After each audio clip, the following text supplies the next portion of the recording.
Yes, now we'll discuss about a poem Agony by Anil Garai.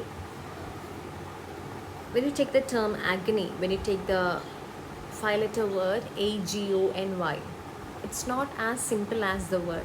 It stands for the mental humiliation, it stands for the physical torture, it stands for the mental torments and physical pains. The deep kind of pain or suffering a person would be going through is called as agony. Now, the poet here has used this term agony to represent the Dalit community of India, where they are deprived of all their rights, where they are not given the privileges as the class communities enjoy, where they are deprived of so many things, where they are blessed with a BPL card.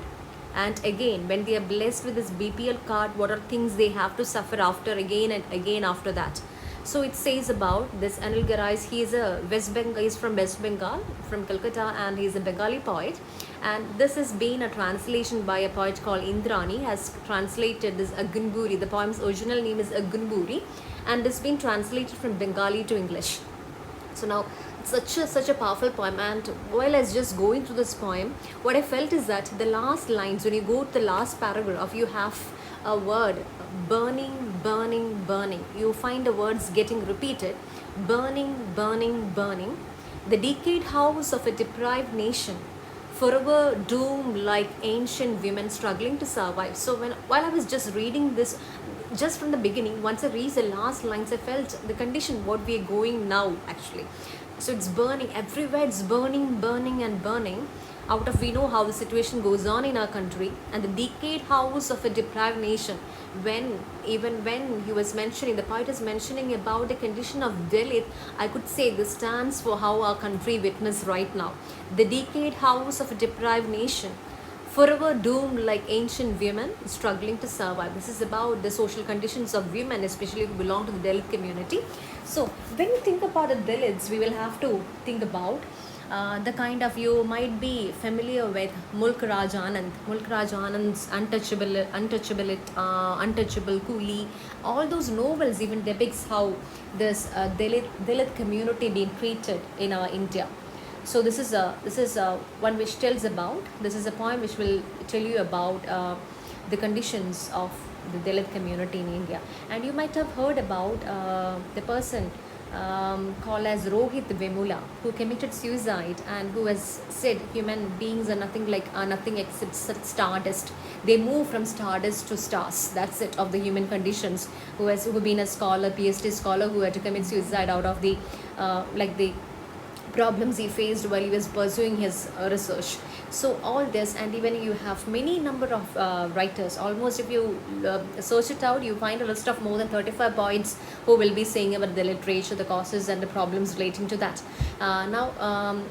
If you want, if you in simple terms, if you want to understand, you can go with Mulk Raj Anand, the Untouchability, Coolie. All this will depict beautifully the problems of Dalit in India. So now after this, and even if you think about Arundhati Roy's God of Small Things, you have the problems of untouchability, the caste system, all those depicting the problems right in Kerala. So it's good if you compare between literatures, and if you could read on, that's better. So now we go with the poem. I'll just mention about the writer as whole. Anil Garai was born in Rukminipur village of Bengal as an established voice in the field of Dalit literature. A staunch supporter of Dalit causes, Garai fearlessly manifests the angst of the marginalized and the downtrodden through his works. His creativity found expression initially in novels, but the belief that poetry could creatively represent the reality of Dalits prompted him to infuse their sufferings in poetic lines. So, in the beginning, he was actually writing not verses, but he was just getting on with fiction. What happened that while he was writing down, he felt it was not that effective as poetry, and he has taken up to poetry. And the agony, patience, suffering and sorrows of the Dalits. So you have to be very careful. They have given 4 ideas: the agony, patience, sufferings and sorrows of the Dalits, especially of the old men and women, wiped away his romantic sensibilities and sharpened his Dalit consciousness. So when he was finding the agony of his people, when he was finding the patience of his people for so lot things that they should get actually from their country, the sufferings they've been undergoing, the sorrows of the Dalits, and this made him lose his kind of romantic sensibility. He was not concerned. As a poet, he was not writing about stars. He was not writing about flowers. He was not writing about seasons. He was not writing about something he seemed it is beautiful. He was just writing about the sorrows, the sadness, the worries, and the agony of the people, especially the Dalit community. And all this, while he was facing all this, while he was witnessing all this, he a kind of consciousness called as Dalit consciousness had grown within him, and this very well reflected in his writings again. And his fifth volume of poetry is Bethesar Swaralipi 2003, translated as Wind Notes, and he is also a recipient of so many awards: Akash Sahitya Puraskar, Kabi Nityananda Puraskar, and Kabi Pramod Basu Smriti Sahitya Puraskar for his contribution to literature. And now, every time I say, it's always good to prepare a good critical paragraph about the author. So this would go as a good paragraph about a critical opinion about the author. Now the second paragraph, which will tell you about, which is going to be dealt here, which will tell you about as a poem as such, as it will have a critical commentary about the poet, about the poem. So Agony, a translation of Garai's Bengali poem Agun Buri. So the original is Bengali language, and the title is Agun Buri, and it was translated by Indrani Acharya. So this is translated to English by Indrani Acharya, and now you go with the gist of the poem. Acharya plunges to the depths of the woes undergone by the Dalit community. It tells a tale of an old, desolate Dalit woman striving for a basic amenities of food, water and shelter. Now you have a central character here, that's old women coming here, and now till this tale of an old, desolate, there is no one to help her out, desolate, weak Dalit women striving for a basic amenities of food, water and shelter. The women with the women with a blurred BPL card becomes a representation of their many depraved souls among the marginalized communities, for whom the tricolor stings like a venomous asp. Now this venomous asp is a phrase you find inside the poem. Now the women with a blurred BPL card. Now the card is blurred because she holds it all the time, and out of the sweat that is coming out of her hands, the outer cover of the card goes blurred, which says all the time more to money or something else, she is always holding the card within her hands, and out of the sweat the card had gone blurred. And depraved souls among the and BPL card becomes a representation of the many depraved souls. Depraved is who is not given the right kind of priorities by the people who are taking privilege out of them, of the many depraved souls among the marginalized communities, for whom the tricolor stings like a venomous asp. So they don't feel so much of nationalism. They don't feel a kind of nationalism while they find their the flags waving in and out, for the reason they find because they are not getting the kind of the privileges enjoyed by the super community, the class community, and the quagmire of racial bigotry, caste supremacy and upper class prejudices have bereft these poor of their identity and have left them in pestilence to bury their mind, body and soul. I remember the pestilence stricken multitudes. So likewise, the quagmire of the racial bigotry is again quagmire. If you take it Malayalam, it's quagmire. So it's a very base land. The quagmire of racial bigotry, racial prejudice, of bias, caste supremacy and upper class prejudices have bereft these poor of their identity. So all these systems have even made them lose their identity and have left them in pestilence to burn their mind, body and soul. So out of all these conditions, they are just burning out their body, their mind and their soul. So this is about the introduction about the poem and about the poet. Now to the poem Agony. It's a beautiful poem. Even the translation is very beautiful, we could say about that. Agony by Anil Garai. That is a tale told with the difficulty. To whom do they belong? Forest, land or earth? On a wrinkled face and a famished body, the tricolor stings like a venomous asp. I need food, I need water, I need shelter amongst my people. The old woman crouches slowly to the closed ration shop with her stick. One moment of pause. She gasps for breath in sweltering heat. Her BPL card blurred by sweat. She's a sketch in black and white of a poor, forlorn soul, trudging an aimless path with moistened eyes. The arid land around her promises ruin. Air is sick and early evening moon. A beguiling dream of forbidden pleasures of years now returns to sting. Time ticks by and the old soul forlorn fights with needs of rice, of hearth, of clothing, of festive frailties and holy, mad splash of colors between the dream and the reality. Falls the shadow of pestilence, of a gradual decay in ramshackle frame. Disease deadly as wood ant's gall burns the body, the mind, the soul. Burning, burning, burning. The decayed house of a deprived nation, forever doomed like ancient women, struggling to survive. So, in the first and second read, you get a pretty good idea about the poem. If you read it, just getting inside the depth of the poem. So, we'll just go line by line. Agony, the meaning is extreme physical, mental suffering. So agony it tells about agony of old women. So through old women, the poet actually represents a whole of Dalit community. That is a tale told with difficulty. So when I'm about to say about this, I'm just telling this with a great difficulty. To whom do they belong? Forest, land or earth? So I just want to know. The land I found around, the forest I find around, all the comforts. Earth is actually a fireplace, so it will denote about the comforts and pleasures that a super class would enjoy. So all this fire, all the seasons, rain, sun, moon, light, warmth, and all this forest, land, who do they belong to? On a wrinkle-faced and a famished body. Now I have to see. And now I have written another example, another meaning here. Hat stands for symbolizes love, fertility, and life. So if I find some kind of warmth, actually it is a kind of prosperity. It's a kind of love.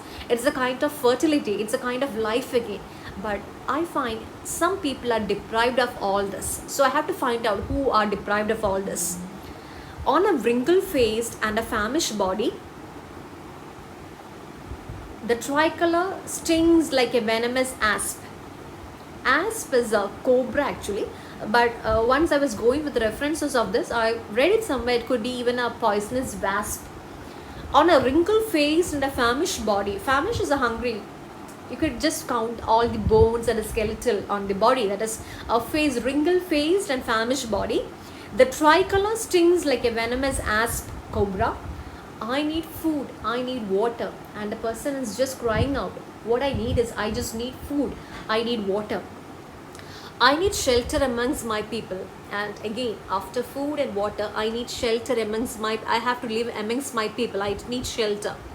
The old women crouches slowly. Crouches, you have a bend by your knees and you have a bend by your shoulders. It's a crouch. One second, please. One second. I'm finding some stuff.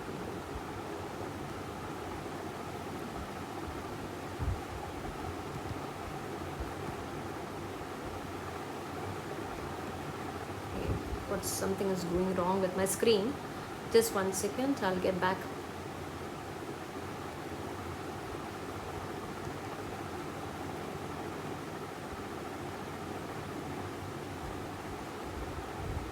Okay, something has happened here. It's okay, you can just go with the poem. Some writing has come there, I don't know, something went wrong in between. It's fine. So now, I need shelter amongst my people. The old woman crouches slowly to the close ration shop with a stick. One moment of pause now. She needs food, she needs shelter, and she needs shelter amongst the people. The old woman crouches slowly. Crouches, you have a bend by your shoulders, by your knees, when you're going so weak. To the close. Now the woman is moving to the close ration shop with her stick. So she is very weak and she's having a stick to support her. One moment of pause.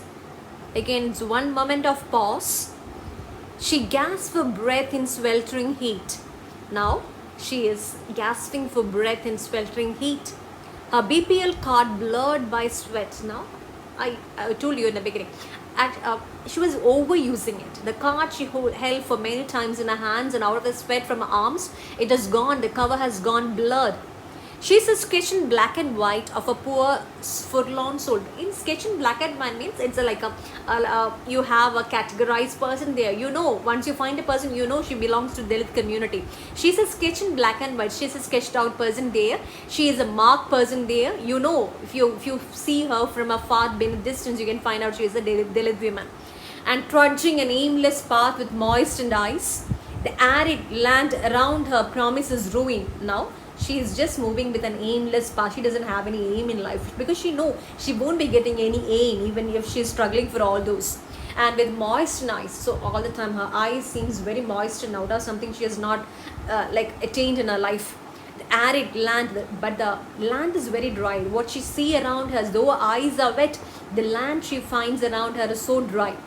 And her promises, and this dry land is all the time promising her just ruins and ruins one after the other.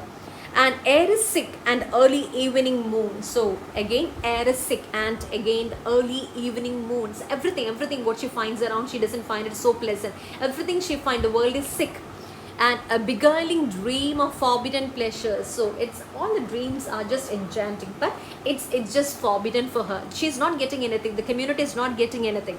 Of Esther years now returns to sting. So it doesn't, this pleasures did not touch her life Esther years. In the before years, she didn't have any kind of this pleasures, and the same continues from your young age to even when she has moved to old ages. This has happened. A beguiling dream of forbidden pleasures of Esther years now returns to sting. And time ticks by and old soul forlorn. Again, time goes on, time changes, time moves, but again it's still the same. They don't have any difference. Fights with again the old women from her youth. She has now reached the old years, and again she is fighting with her needs of rice, of hearth and clothing. Again, needs the same basic needs of rice, of hearth and of clothing, of festive frivolities and holy. So she doesn't have holy, she doesn't have love of colors, she doesn't have any playful time with colors or something that is sweet around. Of festive frivolities and holy. So when people are just making merry around, she is just serious with the needs of life, of food, of water, of shelter, of hearth, all those. And falls the shadow of pestilence. Pestilence is destruction or devastating, something which is destructive. So now of festive frivolities and holy, mad splash of colors between the dream and the reality. So this splash of colors is between the dream and the reality. Falls a shadow of pestilence. Again, I have told you this is a pestilence stricken multitudes. You have from Shelley's Ode to the West Wind. Again, it says about the condition of people. So again, falls a shadow of pestilence, of a gradual decay in the ramshackle frame. So again, ramshackle frame is you have on the a topping of your roof where it's about to fall. It's about ruin in that way that it's about to fall. If you have a good rain and if you have a good wind, the crown of the roof will just come down. Of a gradual decay, it's ready to collapse. And disease deadly as wood ants gall. And again you have ചെതലൊക്കെ അരച്ചിട്ട്, അതായത് മരമുറുമ്പുകൾ ചെതലരച്ച് ചെതൽ പിടിച്ച കുറേ കെട്ടിടങ്ങളും അതിൻ്റെ റൂഫും എന്ന കട്ടിളയും ഒക്കെയാണ് കാണുന്നത്. Of A gradual decaying ramshackle frame, disease deadly as wood ants gall, burns the body, mind and the soul. So once I see this, once I see everything around me is destructed, it's again affecting, it's just burning my body, my mind and my soul. Burning, I feel burning and burning.